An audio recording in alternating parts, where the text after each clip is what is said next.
Welcome back to another episode of Over the Top. I got my boy Mac here. What's up? What's up? Yours truly, Bubs. We got a lot to discuss this week in wrestling. Stomping Ground, Raw, SmackDown. Let's get after it. Let's get to it, y'all. So let's talk about Stomping Ground, why don't we? Yes, Stomping Ground. I thought the match on the pre-show was one of my favorite matches of the night. The Cruiserweight title triple threat match. We have a new champion. But those three showed out to me. I completely missed that match. So, briefly tell us about what happened, how it went down. Yeah, it was your typical high-flying cruiserweight match. Each guy's got big spots, a bunch of outside-the-ring action coming through. And then in the end, the champion was not pinned.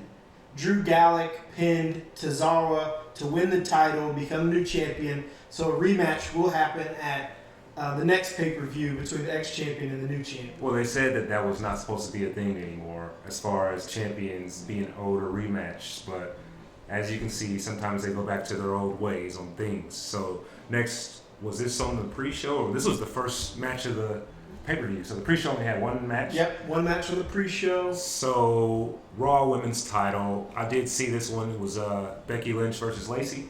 Lacey Evans, yeah. Lacey, she held her own, but she tapped out pretty dang quick, I must say. She did. To me, this match was just sloppy. I have yet to see a match between these two that have really been a smooth match. Their brawls outside the ring before matches or after matches or when they're talking smack to each other have been better for me than their in-ring matches. I thought this one was just sloppy. Both of them missed a couple spots here and there. Well, the last match apparently got a B+, so that was a pretty good match, Bleacher Report said. On this one, Bleacher Report said it was a C, so it kind of sounds like they thought the same as you on this one. I always notice Lacey kind of stumbling, literally, early timing. She's still getting adjusted to the main roster. Maybe the crowd difference, maybe that's affecting her a little bit, because she was pretty smooth on NXT, and now I'm kind of seeing her nerves a little bit on this one, so we'll see if she kind of settles in eventually. So next we had New Day, Xavier Woods and Big E versus Kevin Owens and Sami Zayn. You say this stole the show? This was one of the best tag team matches I've seen in a long time. These are four of the best guys in the business right now, and they showed why they are four of the best in the business. Bleacher Report gave it an A, so once again, you guys kind of feel the same on this one. I would have to say I agree. The tag team division, I think that they're actually really stepping up lately.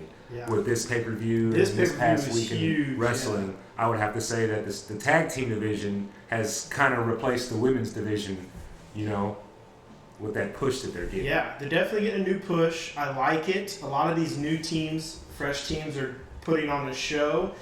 And New Day took the loss here, which I thought was kind of big for Kevin Owens and Sami Zayn. If they're going to move forward as a legit tag team contender, this is a big win over one of the best champions we've had in the recent future, or recent past. Yeah.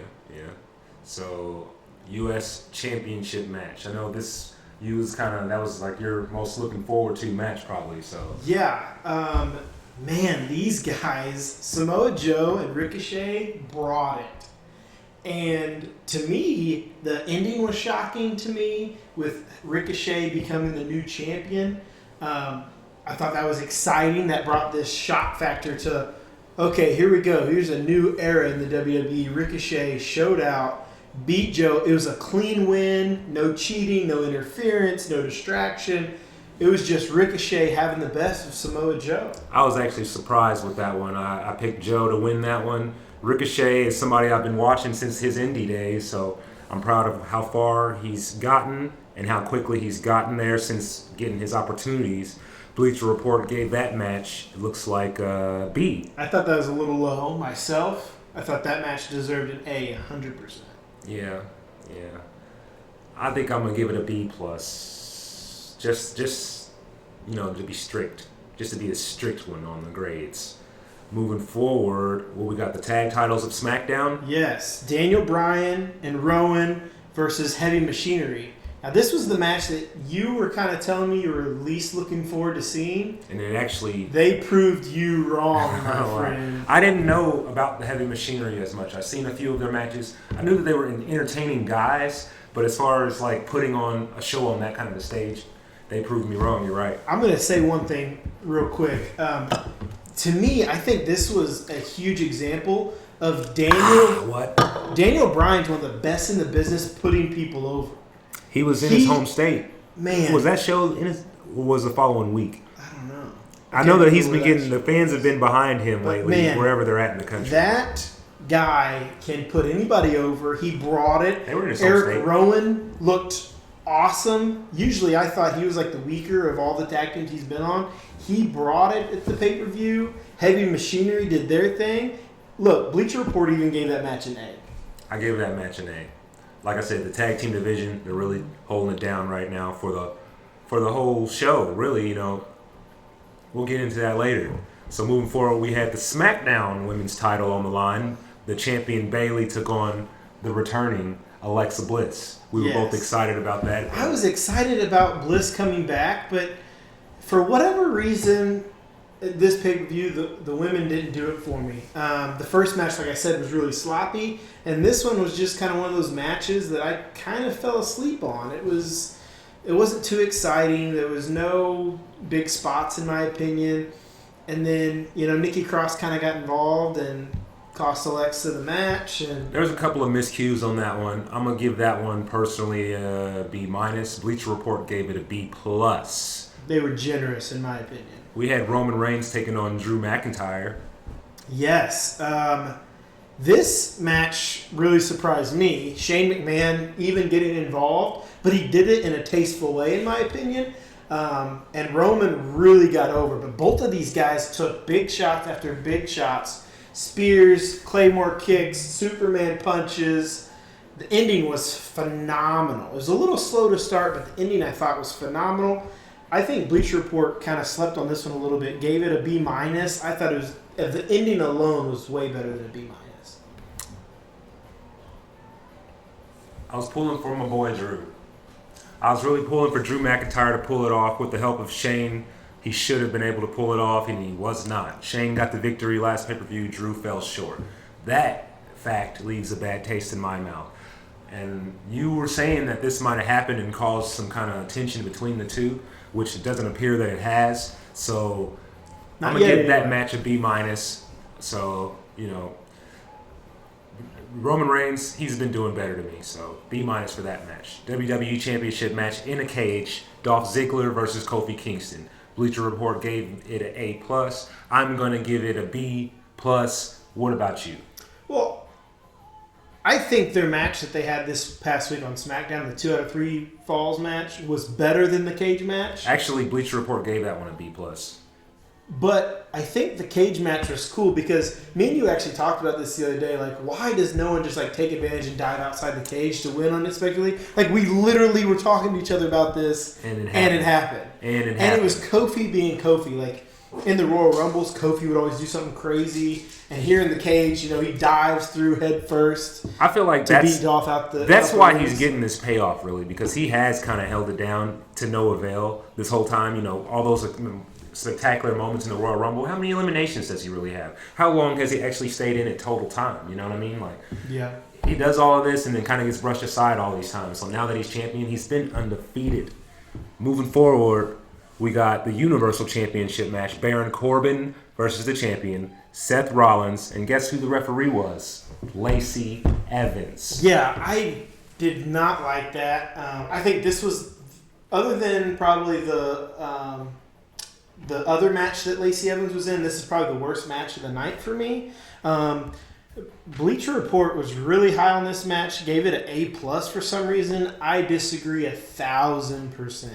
They were hyping up this special referee choice, and they got me kind of excited, like, ooh, who do they pick? Like, they could pick anybody. Like, it would have been cool, like, what if they would have picked Brock Lesnar? That would have put a twist, yeah, but they picked Lacey. They knew he wasn't going to count 3 for nobody, though. Well, I know, but they picked Lacey, and now that leads us to where we are. So, Mac, Raw started off right where Stomping Ground left off with the two champions, Seth Rollins and the man, Becky Lynch, being challenged by Baron Corbin and Lacey Evans to a mixed tag match, winner take all, at Extreme Rules. What are your thoughts? I've seen such things done in the indies for a while. I've even seen shared belts in the indies where women and men can win the same title. So I think WWE is slowly progressing towards that direction to where eventually we're about to see a man-on-woman match. With that being said, I like it.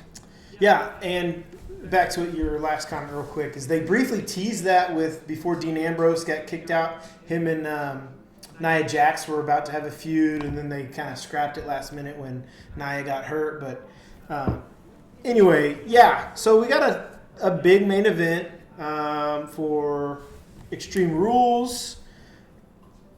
I don't know if I necessarily like it, but if Seth and Becky do win, Baron and Lacey can no longer challenge for those titles during those this. two are champions. Why those two are champions for this title reign? Correct. All right, so there's an elimination tag. Yes, there was an elimination tag match. It was the Revival and Daniel Bryan and Eric Rowan versus New Day and the Usos, like elimination tag. It was very complicated. It actually was good television. I mean, 8 of the best in the business got after it. I saw the back end of this match. The Usos won. Yeah. Over the Revival. The champions, saying that was going to give them an opportunity. Let's see here. That match had the Revival, Daniel Bryan and Rowan versus the New Day. I was pulling for the New Day. I feel like the New Day, it would be awesome to have them two be the tag champs while Kofi's still the WWE champion. Yeah. I feel like, they already hosted WrestleMania. If somehow we can make them go into one of these big shows like SummerSlam or Survivor Series, having all the titles, I feel like that would make for great television. That would give the fans what they want at the show. The New Day has proven to be able to carry both brands. With Kofi Kingston, I feel like it would just be one big celebration if those guys all had the belts. They lost that match, but they came back later on. Let's talk about the 24/7 title. The most exciting thing on television right now, the 24/7 title, and my boy R-Truth putting it down. Yeah, the Truth is really the guy to go to whenever you need to fill some time, it looks like, with these promos, because there was a match about to kick off between Mojo Rawley and before that he ruined a wedding. Yes. He ruined Remember, a wedding. He lost the title to Drake Maverick, and then at Drake Maverick's wedding, he kind of busted in, stole the title. R-Truth is just all over the place with this. And there was a legit match on Raw, Maverick versus R-Truth. R-Truth won. And then later in the show is when you were talking about Mojo Rawley and Slater about the fight, and Slater pins Truth, and then Slater gets pinned by R-Truth again, and then Cedric Alexander comes in and pins Truth. And then EC3 pins Cedric Alexander. And then Carmella comes out, grabs the belt, distracts EC3, and EC3 gets the roll up for a loss. Truth gets out of there with his title. I love it. Champion. Shane and Drew, they tried to jump. Match. They pretty much jumped Roman pretty bad. The dead man came back, protected him. Shocking. Now they're going to have a tag team match at the Extreme Rules pay-per-view. The Undertaker. In a tag match. I think this is a good thing for him, though. So he can be out there. With Roman Reigns. But do you see the strategy here? Have the Undertaker wait back, come in, have his moments, and get the heck back out. I think that's a good smart strategy. for his He's age. probably getting into his shape for his last match. I just thought it was... Survivor Series. The Undertaker will retire. Man, it was... For me, it was just out of left field. It was. It was a shocker. I was like, wait, what? They were trying to do that, Yeah, I mean... that for a good reason. I think it's going to get people a little interested. But speaking of his last match, I don't think it's going to be... Because there is rumors that this is just leading to a very slow build-up for him wanting to take on Drew McIntyre at next WrestleMania. We'll see.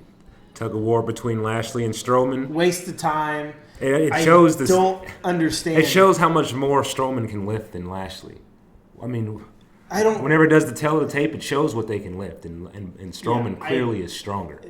That was a wasted segment, in my opinion. These two are still feuding, apparently. No one really cares about this feud. I know I don't. I'm done with it because they're doing stupid gimmicks like tug of war, arm wrestling, like whatever. AJ Styles tried to talk to his boys and get them back in championship form. They Didn't got really work. destroyed by the Viking They're Raiders. not focused like they should be. Oh well, maybe next week. Yeah. 24/7 title. We touched on that already. You know, that was Once the show. again, it was the best thing on television. That's what I was wanting to happen. I was telling you how I wish they would cut scene to him doing something. Yeah. And that's what's happening. Like, keep it going. You know, it's on both shows. I love it. Kofi had 2 matches on Raw. Back to back. Back to back. Sami Zayn and then Kevin Owens. Won them both. Yep. Alexa Bliss took on Naomi. I missed that one. Yeah, and then it turned into Nikki Cross getting involved, and then Natalya came out and saved Naomi. So then it turned into a tag team match, which if women are having a tag team match, where is the women's champions, the Iconics? Like, has WWE like backtracked from this title? Like, okay, we don't want this title anymore. Like, I am so confused. So much hype and build up for this title, and it is just wasted. Don't get it. Ricochet and AJ Styles closed the show. Very good match. They didn't close the show necessarily, but you might as well have closed the show. Best Yeah. match of the night. Ricochet. Well, they did. That was the last match, wasn't Yep. it? Yeah. Yep, AJ Styles, I was expecting him to turn on Ricochet. Maybe we'll see that in the future. But all in all, right now, he's showing respect. He took the win like I think he should have. I do believe that Ricochet is a deserving champion. But in that matchup, I would pick AJ Styles because of, veteranism. He's a veteran. He's been doing it for a long time. He's almost equally as athletic. Ricochet gets the edge there, but not by much. And AJ Styles, they're both pretty dang strong, but it is what it is. We'll see what happens in the future with that. Absolutely. So then on SmackDown, we had Daniel Bryan and Rowan. They went to Rocky Waters when they faced Heavy Machinery. I'm pretty sure they lost. Yeah. Yep. I'm pretty sure they lost. They did the little compactor move on them, and it was a wrap. That's a good Heavy Machinery, man. Watch out for these guys. No, that match didn't finish because then they turned it into an 8-man tag match. It was Heavy Machinery and New Day versus Kevin Owens, and Sami Zayn, Daniel Bryan, and Rowan. So that match actually didn't ever finish because they turned it into an 8-man tag. Which is pretty entertaining. I think him and Kevin Owens walked away from the match on Sammy. Yeah, Sammy took the loss because Kevin Owens walked off. Shane and Elias went after The Miz again. Yeah, 2 out of 3 falls. The Miz was going up against Elias. If The Miz won, he would get a rematch against Shane. I think Elias quickly won the first one. The Miz won the second one, and then they cheated him out of the third.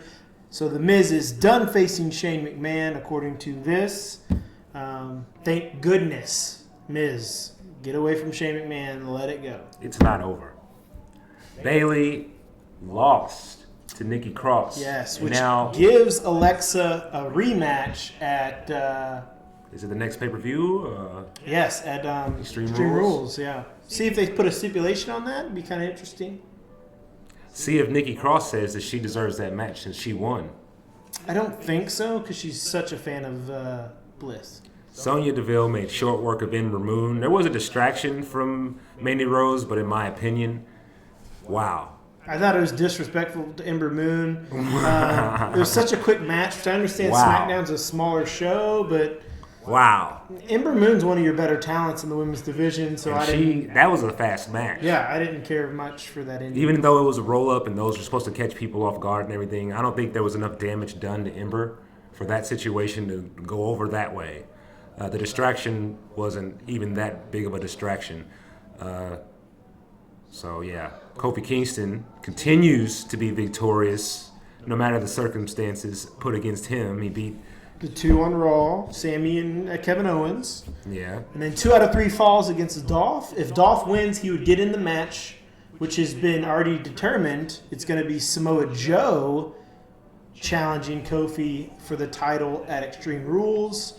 Ziggler was mad because he felt like he was getting overlooked. How long do we have till Extreme Rules? Like 2 weeks. It's like July 18th or something. July something. Middle wow. of July, yeah. It's really. So, yeah, that's plenty of time for Ziggler to find his way in that match. But according to last week, he's not going to be in it. We'll see. Maybe he's going to take another leave and go do some more stand-up comedy or something. I don't know. We'll see. All right, Max, some rivalries that kind of already started or that we're thinking are getting ready to kick off. Let's go through these and talk about what we think the potential of these could have. Rivalry watch. You feel me? We're looking, we're scouting, we're seeing the energy in the room, and we're like, hey, I don't think those guys like each other very much. Or, hey, something's up there. He's showing respect, but is he really? Rivalry watch. You heard me? AJ Styles and Ricochet. What's going on? So AJ's playing nice right now. Ricochet's the new champion, but it's pretty clear to me that AJ's about to not play nice. He wants that title. Maybe he doesn't respect Ricochet as champion. I really think that maybe the Bullet Club is fully going to kind of evolve here with him back with Gallows and Anderson. Or maybe they turn on him and him and Ricochet form a tag team. Ugh. No? No. So, rivalry watch. Okay? We got Randy Orton and Aleister Black. That's my pick for who knocked on the door. On SmackDown, Aleister Black's been begging somebody to knock on his door and pick a fight with him pretty much. Someone knocked. And we never found out who. I think it's Randy Orton. Rivalry watch. You feel me? Okay? Samoa Joe.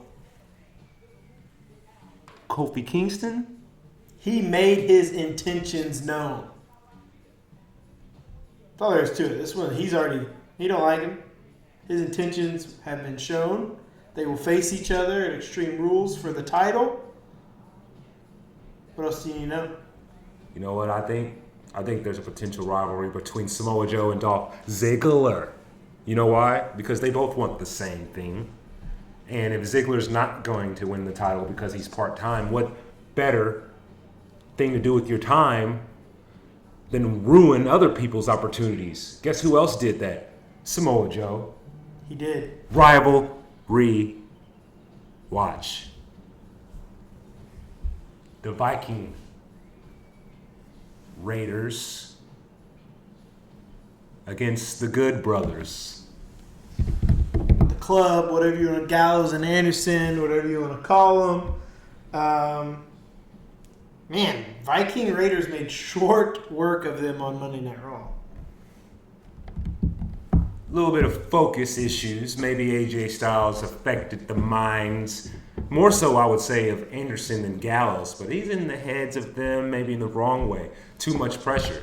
They got aggressive, but they also got too comfortable in the match, and it cost them. The Viking Raiders are not here to play games, and they showed it. Rivalry watch. You feel me? R-Truth ruined this guy's wedding. This guy is obsessed with the 24/7 title. Says his wife won't call him back. Drake Maverick, also the GM of 205 Live. Pretty entertaining stuff so far, I will say. It seems like he's been the least likely, even though he did win the belt one time. He's having a tough time. He's really having a tough time. I feel like eventually he's going to actually get a match, maybe. He got psyched out of a match, and then we saw what transpired later on, which he was not a part of. I think eventually he's going to snap. Which leads me to rivalry watch. Are we going to see The Undertaker have one last hurrah against the top guy to get that guy over, or to potentially just make him a part of his legacy. That guy being Drew McIntyre. Because they're about to square off in a tag match, I was thinking maybe, since Drew, his time is coming and all, and the Undertaker's time is ending, Maybe a passing of the torch. a passing of the torch, maybe they deserve to be on Rivalry Watch. Braun Strowman, Bobby Lashley. The almighty Bobby Lashley. Arm wrestling, tug of warring, fighting, deadlifting. What?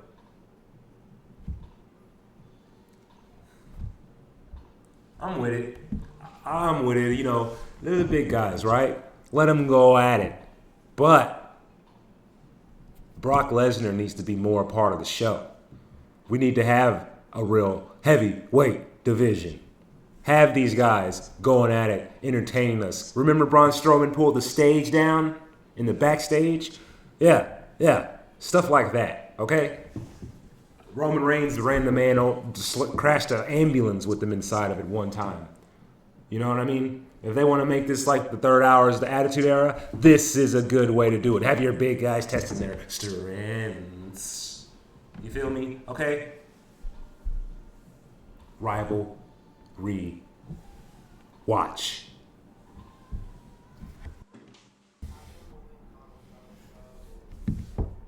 So,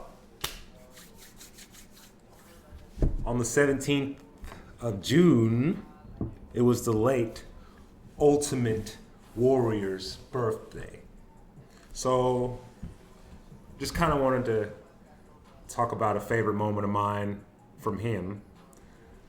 One of them being him and Hogan in the Royal Rumble. Probably one of the first moments I've seen of him, and one of the infamous highlights of his, where they kind of cleared the ring and those two squared up. And then later on, those two, went head to head for a title, and the Ultimate Warrior won. And it was the first time, really, a guy kind of took the stage from Hogan on that level in the heavyweight division.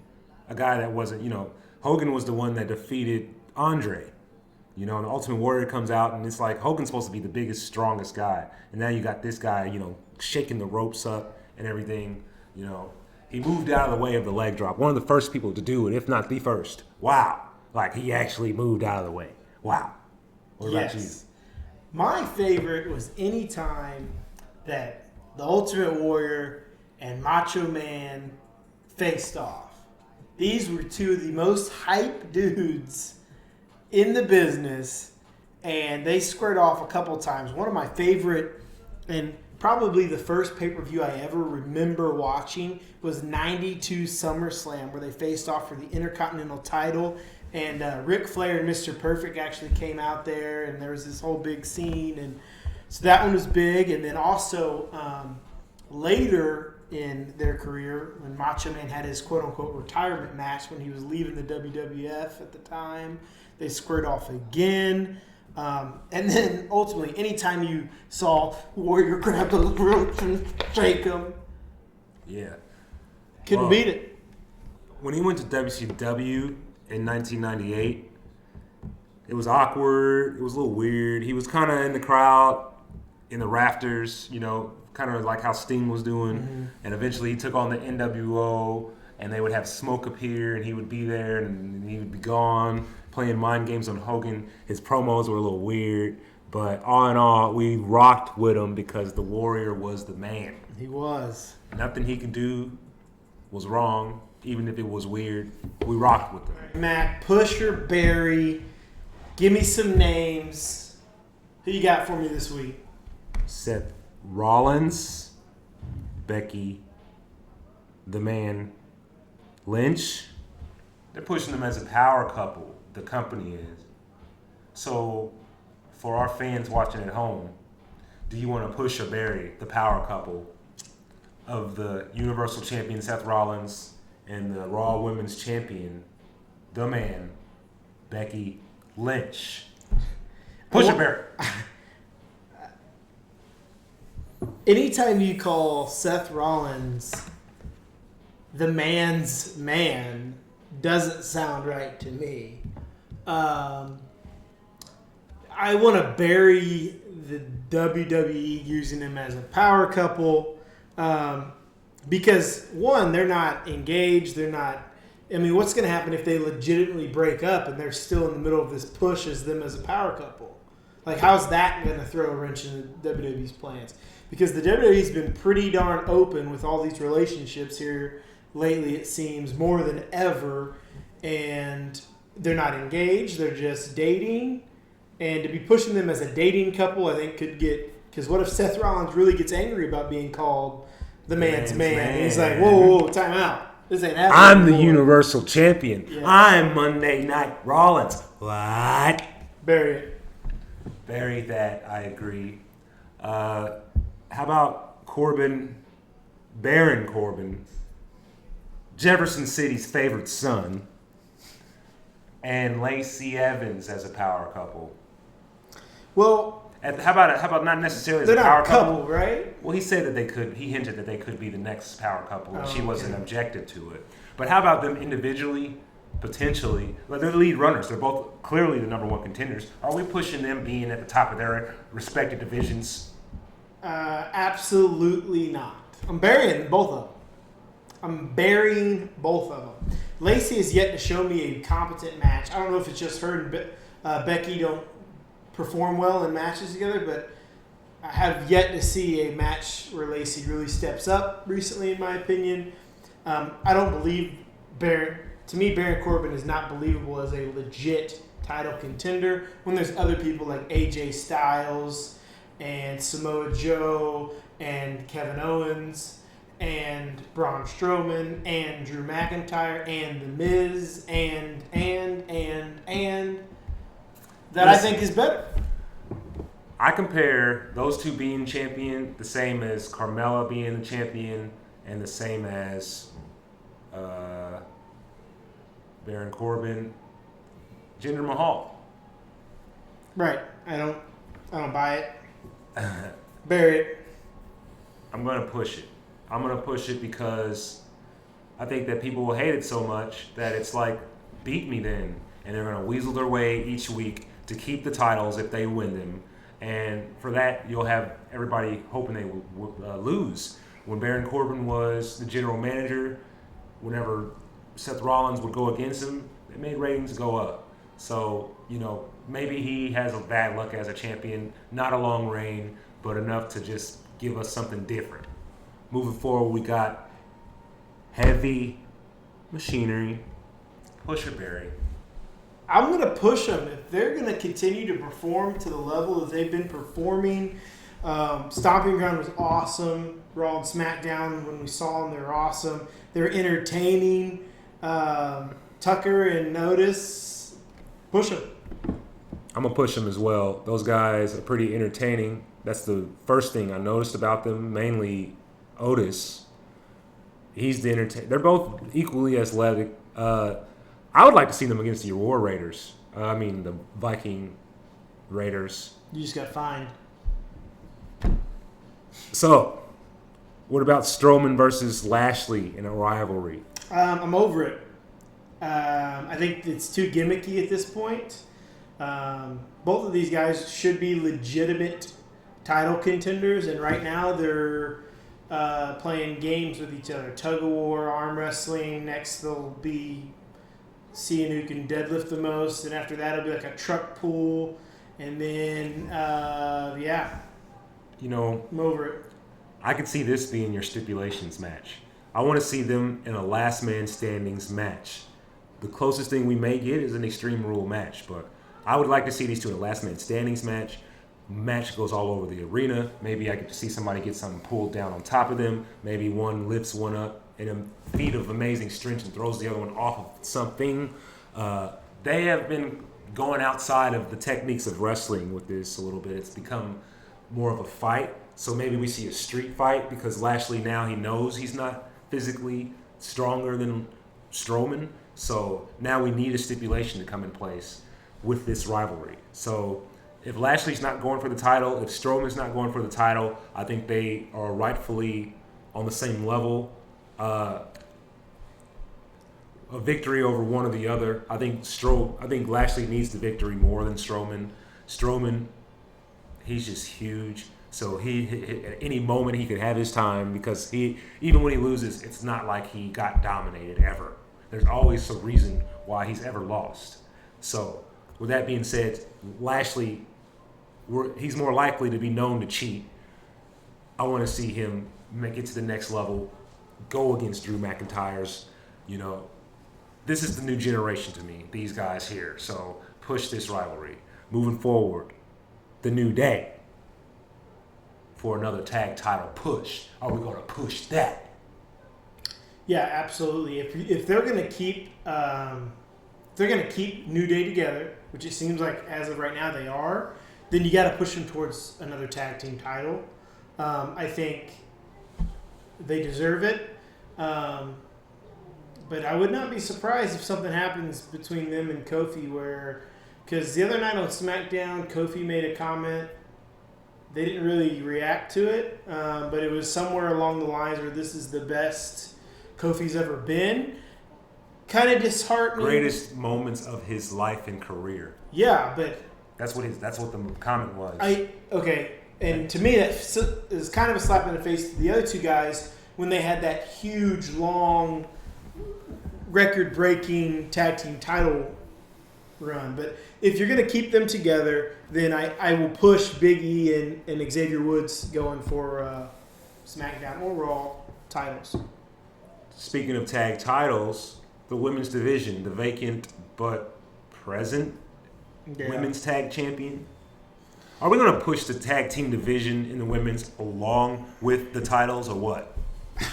Because there's not that many tag teams. And where is Asuka? And are they injured? Yeah, I don't know. It's the WWE jammed these new women's tag team titles down our throats. And then they kind of gave them to the Iconics. Can we have two Evolutions then in the calendar year? I mean, what is it? That was the name of the women's Evolution? Yeah, that was the name of it. We need that to be pushed. Yeah. Push it. Maybe they just... I feel like they have enough women's tag teams to at least have it as a presence, right? It's been almost as a non-existent presence because you got DeVille and Mandy Rose that's a tag team. You got Natalya and Naomi, seems like they're clicking lately. You got Bliss and Nikki Cross that could be a tag team. You got, like you said, Asuka and Kairi Sane. There's women that are grouping together. There's enough of them to have a fatal 4-way title match if you wanted to. But all we're wanting is 1 or 2 a week. That's it. Just to help us remember that there is a women's tag team title. The 24-hour title. Man, push that. That's the best thing on TV right now. Push, push, push, push, push, push, push, push, push, push, push. Maybe even make a 24-hour tag title. I don't know, because the other titles are going in circles or not being used. So, there's another belt on the list. It happens to be on 205 Live, and the name of that is the Cruiserweight title. I think the WWE needs to do a better job of legitimizing the Cruiserweight title, because the guys on 205 Live are putting on show after show every time, and they're getting stuck on the pre-show. You need to legitimize this title and give it more credit. Right now, it's being better utilized than the women's title, tag titles. It's being better. It's better. Finn Balor, I haven't seen him defend his Intercontinental title in a while. Because he's in a rivalry with Andrade, who's on leave. But I'm just saying, the Cruiserweight title needs to be legit. This is a legit title for these guys, and these guys are putting in work. They are having some of the best matches, and people are not caring about it because it's on the pre-show. Like you said, you didn't see that triple threat match. You didn't watch the pre-show. I haven't seen a Cruiserweight match since before Super Showdown. Last Cruiserweight match I saw was Buddy Murphy versus some Saudi Arabian guy, and it wasn't Mansoor. Yeah, him. That was the last time I saw a Cruiserweight match. Yeah. Yeah, so these guys are talented. They're great in the ring. I say you need to legitimize that title, make it better. Make it better. So we're about to tap in real quick, live on Facebook. So I was digging through the internet, and I found some information on Drew McIntyre. Nothing special, but I'm big on Drew McIntyre. Mm-hmm. So whenever I came across this, it was just validating thoughts I had to myself about him as far as when I see him speaking. That's always a big part of what we think of these wrestlers, not just their in-ring ability. It's about the total package. Yep. So I noticed, like, sometimes when he's speaking, I could tell he's, like, thinking of what to say. Like, I've always wondered about how that promo portion goes. Like, how much of it is really scripted and how much of it is just that character. Because some people are so much better at it than others. Right. So with Drew McIntyre, him having that Scottish accent and all, and just him coming from so many different backgrounds, different companies that he's gone to. He's been with the WWE, he's left, he's worked his way back up through NXT. It's just like you see all of that experience sometimes come out in these promos. And I can clearly see it when Drew McIntyre's talking, even when he gets stumbled. It's like he still makes sense of it, like as if he, in a conflict with somebody in the street. If you're not the most witty person, it's going to show. But if you're about business, it doesn't really matter at the end of the day. That dude's ready to fight. So with Drew McIntyre, I felt that way. And he talked about putting his own spins on his promos. And I think that's huge. And I've always just kind of looked at that and I've respected him for it. He had a sit down in an interview with Sam Roberts on the Not Sam Wrestling podcast. And he kind of talked about this. And what he was saying pretty much is, I got a quote here from him. Everything I'm given, I assure you, that comes on screen, especially promos, etc., it's not exactly what was on the script. So it's up to me to figure out how to put Drew Galloway in that. How I'm going to make this real to me. Even if it's something that is obviously completely a story, I got to find something real. Something that I can latch onto. Because if I don't latch onto it and I don't believe it, the audience don't believe it. I think everyone's got to start thinking that way. End quote. Absolutely. And kind of what this is a response to was Moxley or Dean Ambrose, whatever you want to call him, kind of said that one of his problems with the WWE is that everything's scripted and that you can only say what Vince approves and is scripted. And McIntyre here is saying that, yeah, they might give you a script to say, but by no means do you have to say that word for word. You have your own creative power to deliver it and deliver it well. Red light, green light. Over the top. Here we go. Let's get some topics. Is the brand split over? Hang tough. I hope so. Now, I think when we talked about this before, you told me that it's rough on the wrestlers. It's rough on them to be on both shows, the pay-per-views. It just kind of adds an extra day to their travels. They're on pretty much 4 days a week. They have a task.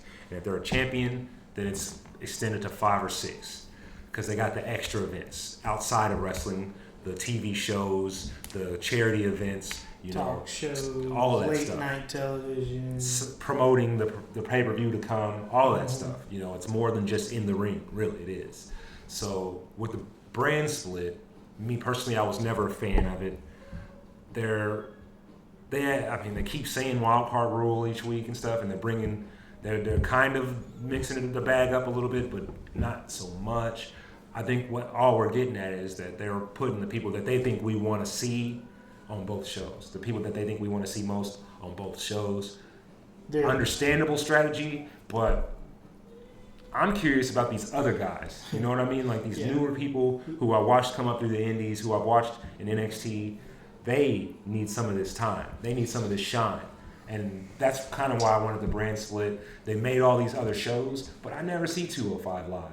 I hardly see NXT. So unless they're on television, because these are these are shows that you only can see on the WWE network. And even though I have the network, I only usually watch it for the pay-per-views. I have Hulu. It's on Hulu as well. They're on Hulu, but unless if I'm watching SmackDown and it automatically goes to NXT or something, that's kind of how I catch it. Brand split. They don't have enough creative writers to have them split. They don't have enough manpower individually for each of those shows split. They have enough wrestlers. They're not utilizing the wrestlers the way they should, and therefore the brand split is pretty much dead. That's all I gotta say. WWE getting its own category at the ESPYs. So I hang tough for a second. So, man, ESPN has really been buying in on WWE here lately. They write their own articles about the WWE. They make predictions about the WWE. They have their own specialized writers who work for ESPN. So it's only fitting that now at the ESPYs they're going to get talked about too. I'm for it. I'm all for it. Let us in. Like Bray Wyatt says, let us in. CM Punk still looms over the wrestling world. We already kind of know that, so I'm going to throw that one over the top. Yep. Pros and cons of ending the Raw/SmackDown split. We kind of just went over that a little bit, so I'm going to throw that one over the top. 5 ways for your girl, Becky Lynch, to regain momentum. 5 ways, in my opinion, don't really matter because they're going to do what they're going to do. So unless you want to explain ways. Well, I think for Becky to regain momentum, she needs to not be champion. Unfortunately, that's one way. Now they're having her or attaching her to her boyfriend. I think that's another way that she can gain momentum. It's either going to gain her and Seth Rollins momentum or it's going to hurt both of them, in my opinion. Fox wants the king. Yes. The network, Fox Network, SmackDown will be moving over there. And it's reported that they want Jerry the King Lawler on television as one of the lead announcers for SmackDown when it's live on Fox. They're making it seem like it's going to be a different brand than the USA Network's program, in my opinion. The way they're leading towards it, Jerry the King Lawler from the Attitude Era. Is this Fox extension going to make it more edgy? Are we going to see the Attitude Era on Fox? Is that what's going to happen? I don't know. I just think Fox is going to be very particular about if they're not hitting certain ratings. And Fox probably believes that Jerry the King Lawler, one of the most beloved ring announcers, legends, would boost ratings. Jinder Mahal got a new contract. Is that what I'm reading here? Yeah, he signed a new 5-year contract. All right, that's good for him. Over the top on that one. XXX Ricochet. Yeah, there's been some things come to light. You haven't heard this? No, hang tough. Oh, man. So, a while back, there were some videos of Ricochet in the nude. And now it's reported that there's some of him, which I haven't seen any of these because I haven't looked them up. But the rumors that I've read is that he is, I don't know how the easy way to put this, he's fingering his own butthole. I knew it. And that's all I got to say about that. I told you about my vibes that I've seen on Instagram. I like them in the ring and all that. Wow. Brock signs new deal. Yeah, so it's been reported as well that Brock Lesnar has renewed his contract with the WWE. Is that not old news? No, it just got finalized this past week. He was still on his old deal, but now he has officially signed the new one and will not be signing with the UFC in the future. Yeah, we knew that and figured that this new deal would be a thing. So I just want to see him get used more. You know, Mr. Money in the Bank. Needs to be a presence if it's going to work. He needs to be there every week. Everyone, thanks again for watching. Hope you enjoyed the show. I know I did. Mac? It's been real, y'all. Appreciate you. Follow us, like I always say. We're on Instagram. That's Immaculate Tone Pro. We're on Twitter.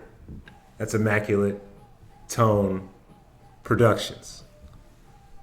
We're on Facebook. Immaculate Tone Productions. And we're on YouTube. Immaculate Tone Productions. Be on the lookout for the podcast, the official podcast coming soon, y'all. So keep your eyes and ears open, eyes peeled, ears open, no corn in there. Get that wax a little tamed. You need to keep some of it though, but just get it a little cleaned out. Keep your eyes open for us. We're coming for you. More of the over-the-top show / podcast coming towards you guys. So be ready.